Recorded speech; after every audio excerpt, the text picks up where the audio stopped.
आज हम बच्चे को कराएंगे कैपिटल टी और किस तरह से आप इस चीज़ को कराएंगे, एक्शन क्या होगा, फॉर्मेशन क्या होगी, ब्लेंडिंग कैसे कराएंगे आप, ये सब कुछ आज की वीडियो में डिस्कस होगा। बिस्मिल्लाहिर्रहमानिर्रहीम, अस्सलाम वालेकुम, वेलकम टू माय चैनल। मैं हूँ फराह। तकरीबन 20 ईयर्स तक मैं डिफरेंट स्कूल्स में टीच करती रही।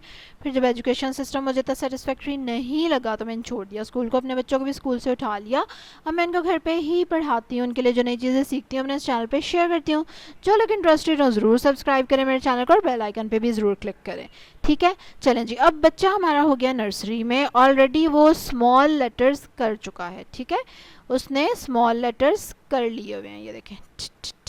उसको एक्शंस आते हैं और उसको रिकॉग्निशन है। ठीक है, उसको पहचान है कि ये ट है, इसकी साउंड ट। उसको अभी हमने ये नहीं बताया हुआ कि इसका नाम टी है, लेकिन हमने इसको साउंड बताई हुई है। ठीक है, और टी आप कब बताएंगे? जब आपको बच्चा कंफर्टेबल हो। ठीक है, अब नर्सरी में आपको बच्चा आ गया तो आप उसको बता सकते हैं कि इसको हम टी भी कहते हैं, लेकिन क्योंकि हम इसकी साउंड ही यूज़ कर रहे हैं मोस्टली रीडिंग में, तो इसलिए साउंड पे ही हमारा फोकस होगा। अच्छा, उसके बाद अब हम बच्चे को दिखाएंगे कि ये देखो, ये मामा ट है। ठीक है, ये मामा ट, और उससे बच्चे को पता चल जाएगा कि अच्छा भी ये भी एक शक्ल है और इसकी भी साउंड वही है और ये इसकी मामा है। और बच्चे ना बहुत इन्जॉय करते हैं, क्योंकि छोटे बच्चे होते हैं ना, तो वो उनको बहुत अच्छा लगता है कि मामा और बेबी पास पास है ना, तो वो बहुत खुश होते हैं इस कॉन्सेप्ट से ही कि अच्छा ये इसकी मामा है। ठीक है, तो ये हो गया टेनिस। अच्छा, इसका एक्शन क्या था बताएं ज़रा। ठीक है, इसका एक्शन ये है कि टेनिस लोग खेल रहे हैं, दो लोग, और वो बॉल कभी इधर जाती है कभी उधर जाती है। इधर उधर से मतलब ये कि राइट पे जाती है कभी लेफ्ट पे जाती है, तो आपने अपनी गर्दन को लेफ्ट और राइट में मूव करना और साथ में बोलना है ठ ठ ठ ठ ठ ठ ठ। ठीक हो गया, तो ये एक्शन हो गया। जिन्होंने नहीं मेरी वीडियो देखी हुई स्मॉल लेटर जब मैंने कराया था साउंड की, तो वो देख सकते हैं मेरे चैनल पे वीडियोस में जाके, और काफ़ी ज़्यादा हेल्पफुल होगी आपको, काफ़ी चीज़ें समझ आएंगी उसमें ना कि क्या क्या आपने बच्चे को कराना है। वही चीज़ें सेम आप इस बार भी रिपीट कर सकते हैं। अब मैं क्या रिपीट करूँ ना बार बार एक ही चीज़ हर वीडियो में। अच्छा खैर, नीचे थोड़ी सी हमने उसको ट्रेसिंग दी है कि इसका डॉट, बिग डॉट कहाँ लगाएंगे आप? पहले तो बच्चा जो है वो स्ट्रेट लाइन लगाएगा। ठीक है, और उसके बाद फिर यहाँ से उसने इधर को जाना है, तो आप यहाँ पे एक डॉट लगाएंगे, बिग डॉट। ठीक है, डॉट्स कैसे लगाने हैं, बच्चे को कॉपी वर्क कैसे कराना है, I have already made the video, और उसके लिए आपको चैनल पे जाके ढूंढना भी नहीं पड़ेगा। मैंने डिस्क्रिप्शन में ना लिंक दिया हुआ है, वहाँ पे आप जाके देख सकते हैं कि आपने कैसे बच्चे को डॉट लगा के देने हैं कॉपी पे। ठीक है, फिर भी अगर किसी स्पेसिफिक अल्फ़ाबेट का आपको ना समझ आए तो यू कैन आस्क मी। अच्छा, अब क्योंकि हम नर्सरी में हैं, so we have all these pictures. ये सारी पिक्चर्स बच्चा ना प्ले ग्रुप में देख चुका है। The most important thing is के सेम पिक्चर्स रहनी चाहिए प्ले ग्रुप नर्सरी प्रेप तक। उन्हीं सेम पिक्चर्स को ही बच्चे ने याद करना है। जितनी आप ज़्यादा चीज़ें सेम रखेंगे, एज इट इज़ रखेंगे, उतना बच्चे के लिए लर्न करना उसको ईजी होगा।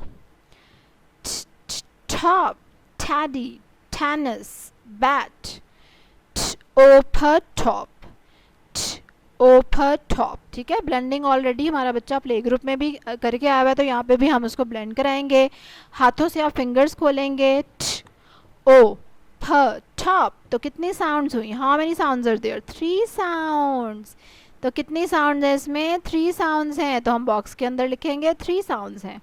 ठीक है, कई बच्चे इतने चालाक होते हैं वो इधर से ना अल्फ़ाबेट्स गिन गिन के भी लिख देंगे। तो आपने इसलिए थोड़ा फोकस करना है कि क्या चीज़ लिखनी है हमने। टैडी, ड ई। ओके, सो ड, यहाँ पे डबल ड है, लेकिन उसको 2 बार नहीं गिन के लिखेंगे, साउंड एक ही आ रही है, टैडी। ठीक है, टैडी। तो डी पे थोड़ा सा स्ट्रेस है, इसलिए डी डबल आया है। ये आप चीज़ बच्चे को बता सकते हैं। Teddy, teddy. Okay, teddy and में है ई, य। ठीक है, य हमने ये बच्चे को ना ये साउंड य कराई हुई है, य योगर्ट, यमी योगर्ट। अब य जब किसी भी वर्ड के एंड पे आता है ना, तो वो डर जाता है। डर के मारे ना वो अपनी साउंड चेंज कर लेता है और वो बहुत अफ्रेड हो जाता है, क्योंकि टेरिफाइड। तो वो कहता है कि नहीं जी, मैं अब य नहीं हूँ, मैं ई हूँ। हाँ, ये स्टोरी है जो आपने बच्चे को बना के सुनानी है। ठीक है, तो इसलिए यह जब भी किसी वर्ड के एंड पे आएगा तो वो ई बन जाता है, क्योंकि वो डर जाता है ना, एंड पे उसको डर लगता है। तो इसलिए टैडी, ड ई, तो देर आर 4 साउंड्स, जबकि अल्फ़ाबेट्स अगर आप गिने तो there are 5 sounds. Tennis, tennis. शुरू में बच्चे को ये लफ्ज़ काफ़ी बड़ा लगेगा ये वर्ड, तो कोई बात नहीं, इट्स ओके, कोई बात नहीं, बच्चा नहीं भी उसको पढ़ रहा, आप खुद ही उसको पढ़ दें टेनिस, और ख़ुद से ही लिख दें, डोंट फोर्स हिम, खुद भी जाए छोड़ दें, इट्स ओके. ब एट बैट, ब eight bat. Colour and read. अच्छा, ये सब क्या है? फ्रूट्स हैं. ऑलरेडी मैंने अभी वीडियो की है कल परसों, जिसमें मैंने आपको बताया है कि मैंने ये वाले पेजेस क्यों डाले हैं आखिर वर्कबुक में और इनका पर्पस क्या है. तो इसलिए आपने उस वीडियो को सुनना है, ठीक है. उसका टाइटल पे क्या मैंने लिखा हुआ है, हाँ, कि सूरज और आसमान के बारे में बच्चे से बातें करना क्यों ज़रूरी है. तो do listen to that video, ठीक है. उसको आप ज़रूर सुने, फिर आपको काफ़ी हद तक क्लियर हो जाएगा कि ये आखिर इधर फल क्यों आए हैं और क्या हो रहा है. एनीवेज, आप क्या करेंगे? Colour and read. Colour and read मतलब कि आप पहले तो रीड करेंगे बच्चे को ग्रेप्स, ठीक है. दीज आर ग्रेप्स, ग ग्रेप्स. तो इसमें आप देखें कि आप बच्चे का ध्यान जो है वो इस तरफ कर सकते हैं कि इसकी बिगिनिंग साउंड क्या है, ग, ग, ग्र, ग्रेप्स, ठीक है. Strawberry is a long word, तो कोई बात नहीं. Cherry, cherry. देखो चेरी के एंड पे भी य आया था, ई बन गया ना, डर बहुत लगता भाई इसको.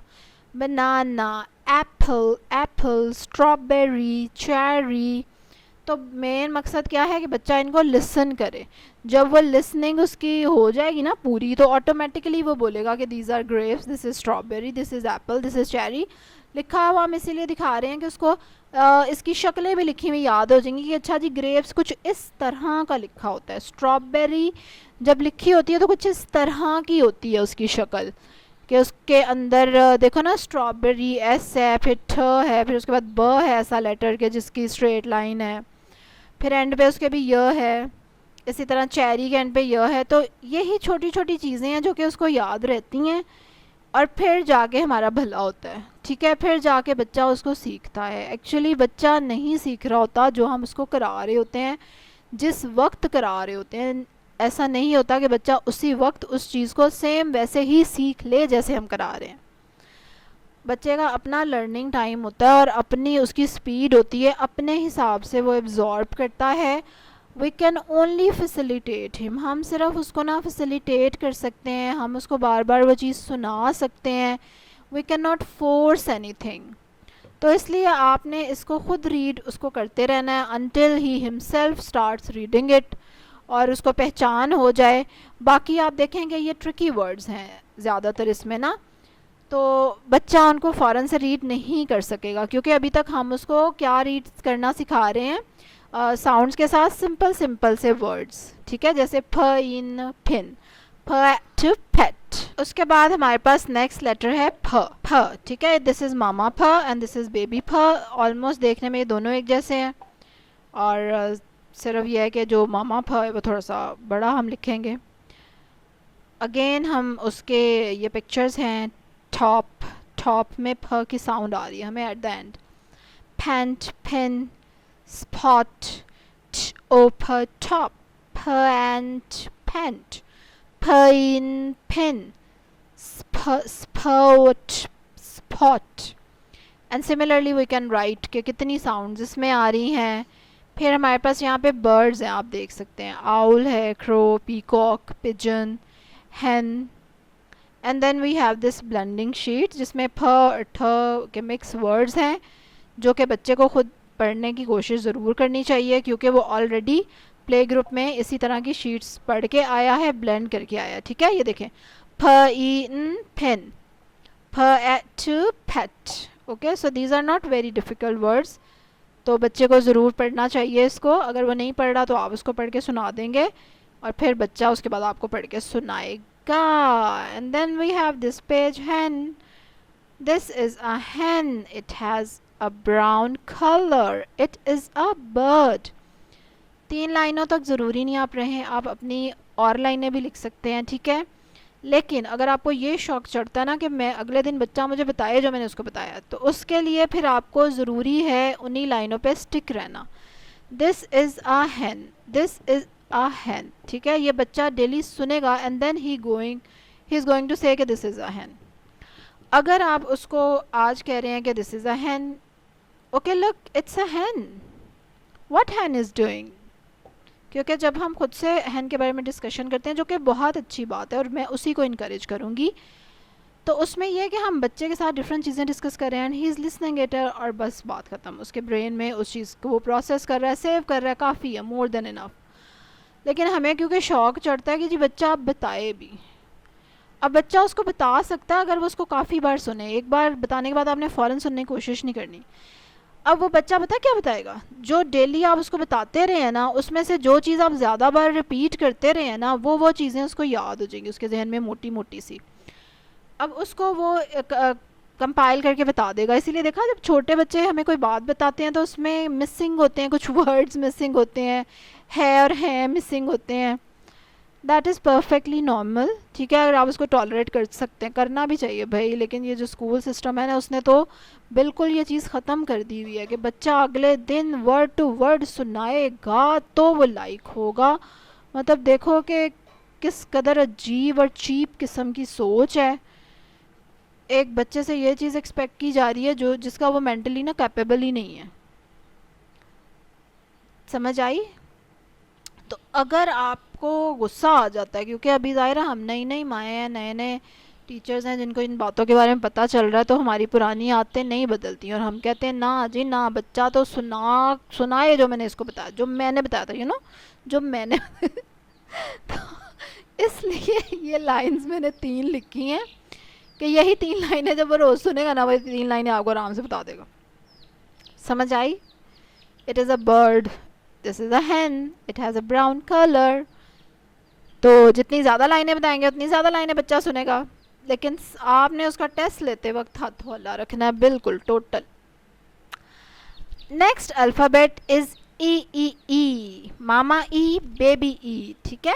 आप इसको बिल्कुल साउंड्स की मैं आपको कहूँगी कि आप ज़रूर जाके वीडियो देखें, ताकि आप वहाँ पे इसके एक्शन वगैरह भी देख सकें and you will get an idea कि हमने उसको ई किस तरह कराया हुआ प्ले ग्रुप में। तो अब हम उसको उसकी मामा दिखाएंगे, simply which does not have a dot on the top.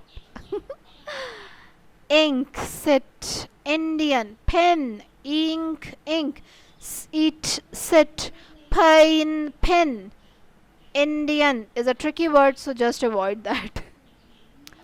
उसके बाद है bag, sharpener, pencil, razor, book, ठीक है। तो इस तरह से आप कराएंगे बच्चे को एंड एक दिन में बच्चे को तो सारे पेजेस आप नहीं कराएंगे ऑब्वियसली, एक दिन में एक ही साउंड काफ़ी होगी, but I have just shown you this, और कि आपने इसको कैसे कराना है, ठीक है। और अब आपने क्या करना है, अब आप जल्दी से लाइक करेंगे मेरी वीडियो को। अब्दुल मोइद हो, बताइए, एक मिनट। अब आप क्या करेंगे, जल्दी से लाइक करेंगे मेरी वीडियो को, फटाफट से जल्दी से लाइक करेंगे मेरी वीडियो को, सब्सक्राइब करेंगे जिन्होंने नहीं किया हुआ। इसके अलावा आप बताएंगे अपने बच्चे की एज और वो कौन सी क्लास में है, आपने उसको फोनिक्स सिखाए हैं, इंग्लिश में उसको क्या मेन इशू आता है, ठीक है। इंग्लिश में क्या वो वीक है या वो अच्छा है, वीक है तो उसको क्या प्रॉब्लम है, अगर अच्छा है तो आपने कैसे उस पर मेहनत की थी, है ना। ठीक हो गया। चलो जी, अब आप क्या कर सकते हैं कि बिल्कुल आप अपने बच्चों को घर पे पढ़ा सकते हैं। The main purpose of this channel is to show you कि home schooling is very easy and you can do that. और उसके लिए मेरे से जितने रिसोर्सेज हो पा रहे हैं I am sharing with you, trying to make it easy for you. इसके अलावा भी अगर आपको कोई चीज़ ना समझ आए तो आप बिल्कुल पूछ सकते हैं। अगर आपको लगता है कि नहीं जी होम स्कूलिंग तो नहीं सही, तो आप बिल्कुल कमेंट में ज़रूर डिस्कस करें इस चीज़ को। हो सकता है आप ठीक कह रही हो, है ना, तो हमें समझ आ जाए बात कुछ। मैं अपने बच्चों को डेली क्या करा रही होती हूँ, I share it on Instagram, ठीक है। तो अगर आप उसमें इंटरेस्टेड हो तो you can very well follow me there. और जो फोनिक्स, अच्छा मैंने आपको काफ़ी बार कहा है कि फोनिक्स की वीडियो देखो, तो याद ही नहीं रहा बताना, डिस्क्रिप्शन में भी लिंक है, ठीक है। इंग्लिश अल्फ़ाबेट साउंड्स, उर्दू की साउंड्स और सब ना, सो वो इजी हो जाएगा वहाँ से आपके लिए वहाँ जाना, है ना। चलो जी, अब आज की वीडियो हम यहीं पे फिनिश करते हैं। अल्लाह हाफिज़।